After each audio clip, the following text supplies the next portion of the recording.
தமிழ்நாட்டின் மறைந்த முன்னாள் முதலமைச்சர் கலைஞர் கருணாநிதியின் 102வது பிறந்த நாளை முன்னிட்டு புதுக்கோட்டை மாவட்டம் ஆலங்குடியில் தமிழ்நாடு பிற்படுத்தப்பட்ட நலத்துறை அமைச்சர் மெய்யநாதன் கலைஞரின் படத்திற்கு மலர் தூவி மரியாதை செலுத்தி நூற்றுக்கணக்கான பொதுமக்களுக்கு சுற்றுச்சூழலை பாதுகாக்கும் வகையில் தென்னங்கன்றுகளை வழங்கினார்.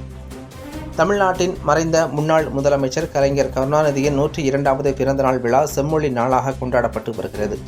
அதன் ஒரு பகுதியாக புதுக்கோட்டை மாவட்டம் ஆலங்குடியில் உள்ள திமுக அலுவலகம் முன்பு அக்கட்சி கொடியை ஏற்றிய தமிழ்நாடு பிற்படுத்தப்பட்டோர் நலத்துறை அமைச்சர் மெய்யநாதன் கலைஞர் கருணாநிதியின் படத்திற்கு மாலை அணிவித்து மலர் தூவி மரியாதை செலுத்தினார். பின்னர் பள்ளி மாணவர்கள், இளைஞர்கள், பொதுமக்கள் என நூற்றுக்கணக்கானோருக்கு சுற்றுச்சூழலை பாதுகாக்கும் வகையில் தென்னங்கன்றுகளையும் கடலை மிட்டாயையும் வழங்கி பிறந்த நாளை கொண்டாடினர். மேலும் இதில் திமுக நிர்வாகிகள் பலரும் கலந்து கொண்டனர். அப்படி பண்றீங்க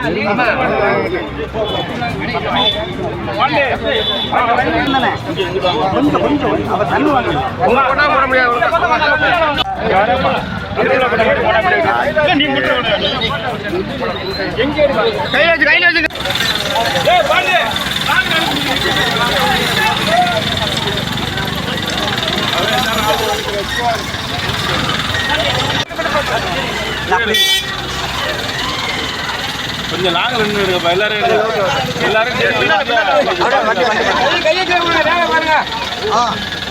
போட்டோம்.